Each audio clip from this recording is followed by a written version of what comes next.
the slow-mo and see if you can spot the two critical things he does to make sure he lands feet down. Did you catch it?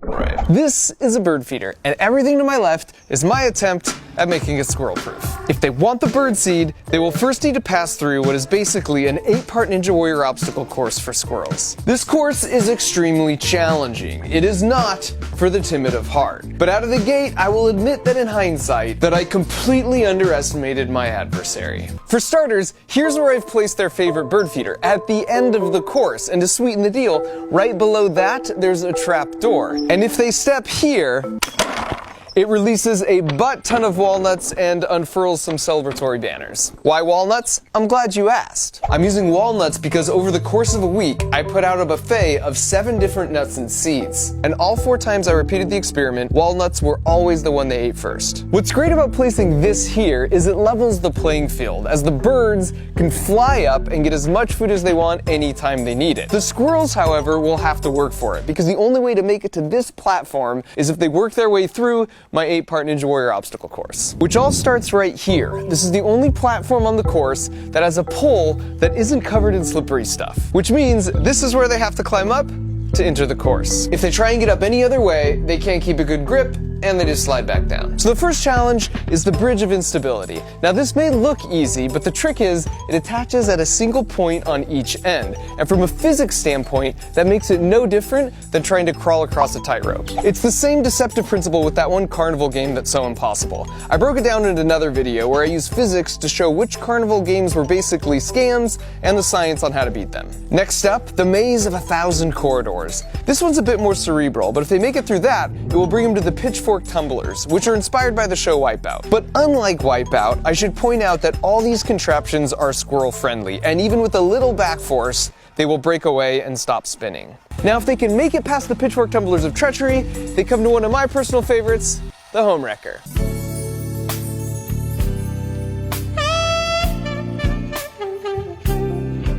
I put her in to tempt the squirrel to lose focus on the real prize at the end of the course. Because this pad has a pressure sensor underneath it, and it connects to a microcontroller that has a relay that connects to a solenoid, that connects to a pneumatic piston, that connects back to this platform with the pressure sensor. And so if they stand here for more than 3 seconds, they've got to start the course all over again. Next up is the slinky bridge of deception. I've suspended a juicy walnut right in the middle, but there's no way this bridge will support their weight, so it'll be interesting to see how they approach it. The 6th challenge is called the tourist trap. It's actually a bit of a reward for making it this far. If the squirrel sticks their head through this board my wife painted, it's just a photo op they can hang on the wall of their tiny squirrel nest. I'll place a walnut here as an incentive for them not to miss this unique opportunity. The penultimate challenge are the quad steps of great elevation. This is taken straight from Ninja Warrior, and this is super tricky because these pads are all totally smooth and placed at a 45-degree incline. And now for the last challenge. At this point, they are a mere few feet away from their ultimate goal, but if they're not careful, they'll have to deal with the orbital assist platform, aka the final countdown, aka it's not a catapult, it's a squirrelapult. Which means they now have to go back and start all the way over from the beginning. Now if they want to avoid that fate, they just need to stand on this pad for less than 3 seconds. But once again, I've placed a diversion here. This one projects an optical illusion of anything you place in the bottom of this dish. It's actually super trippy and looks even more impressive in real life because the projected image is 3D. They're like $9 on Amazon, and I put a link that explains the juicy physics of how they work in the video description. Now with regards to squirrel safety, I know I seem to have this reputation of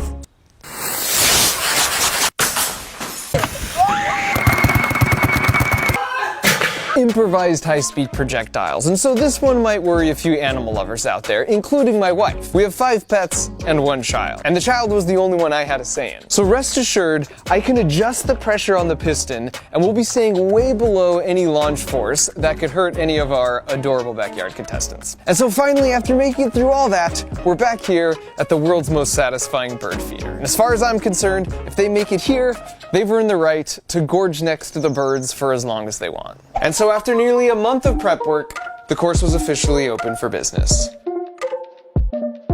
They could smell the walnuts at the final station, and you could see the gears turning because right above that was their favorite bird feeder.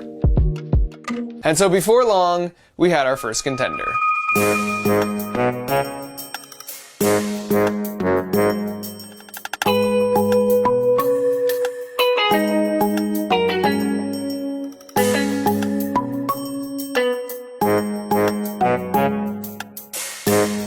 exactly go as planned, so Rick decides to regroup. So he hops back on, and he's actually doing better than his first attempt.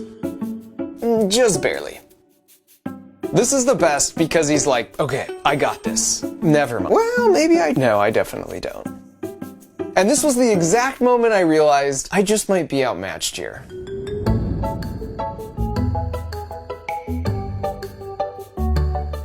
Marty was watching Rick, and after a quick dip of his toes in the water, adopts his strategy right out of the gate. Oof, so close.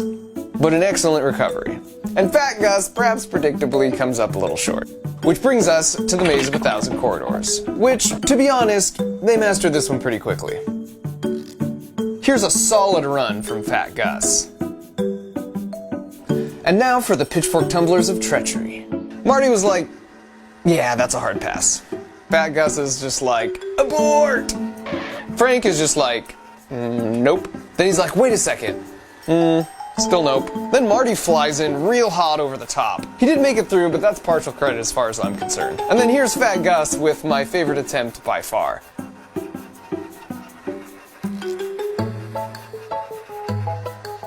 And then Frank shows no fear, which helps him pull off this near-flawless run. And finally, Smart Rick surgically weaves his way through, essentially untouched. You can see Rick is instinctively suspicious of this gold digger, and only for a brief moment puts his full weight on the platform. I told you he was smart. His buddy Marty, on the other hand...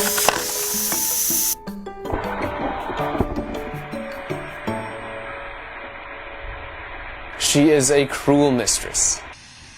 And because I know my wife is going to ask me, no, this will not hurt the squirrel for 2 reasons. Number 1, they are amazing like cats and always land on their feet. And 2, they themselves were jumping from this height all the time, and in some cases, much higher. In fact, squirrels are one of the few mammals that can survive a fall from any height because they make their terminal velocity so low. You can see it right here. They make their body as flat as possible, then put their tail back to increase drag.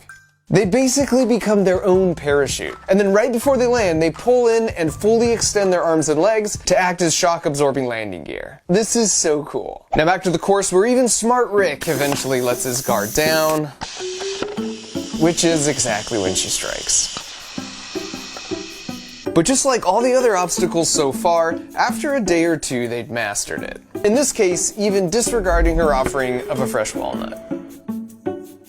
Now on to the Slinky Bridge of Deception, and this was the sleeper obstacle in my book. That is not a large gap, which they can easily jump, but having the Slinky there just threw them off somehow. You can see how much Frank is struggling here, and he's the brave one. And Rick only jumps when Marty shows up for emotional support. But like all the obstacles so far, after a day or 2, they'd mastered it. Now on to our third to last obstacle, the tourist trap. And this one was just a freaking delight. A little peanut butter really did the trick here.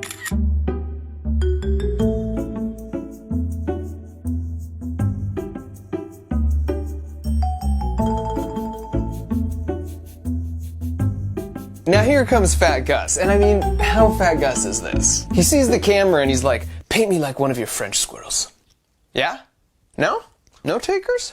So after not much time at all, they were looking pretty good here. In fact, one morning I noticed Marty totally skipped the last step altogether, which I took as a challenge, and so I removed the middle step to see what they would do. And who else but Fantastic Gus? Let's slow that down a bit.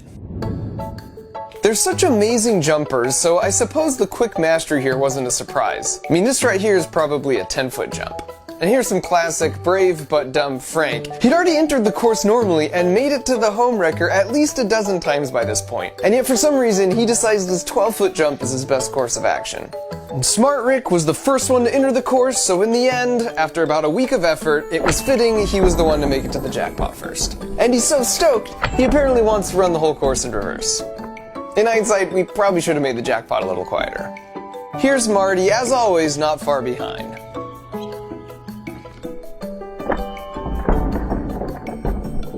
He's also a bit flighty, as you know, which worked against him here because down below Fantastic Gus, ever the opportunist, comes through with a real stroke of brilliance. But pretty soon Marty comes back like, I'm the one who kind of earned that. And then Fantastic Gus is like, you snooze, you lose, sucker. And might I just say, Fantastic Gus, when you sit like that, you don't look an ounce over 700 grams. Eventually they learned that sound was a good thing, and they'd quickly return for their reward before Fantastic Gus got any ideas. So here's a single camera shot of a full run, and by the end all of them could do the full course in less than 40 seconds. And while we're watching, you might be wondering what happened to the squirrelaput. Unfortunately, they didn't really fall for my illusion much, but I'm about to show you the 2 times they did. And as a promise to my wife, I turned the pressure to only 40% full power, so the acceleration the squirrel would feel is about half a G, which is 10 times less than a typical roller coaster. Additionally, I never turned on either the home wrecker trapdoor or the launch platform when I wasn't actively watching from inside my house where I had a manual override button. Because as safe as it was, something about launching Fantastic Gus just didn't feel right. Now what you're about to see is going to look pretty chaotic, but when we check the slow-mo, amazingly, I'll show you how the squirrel is totally in control pretty much the whole time. Alright, now here's a second angle.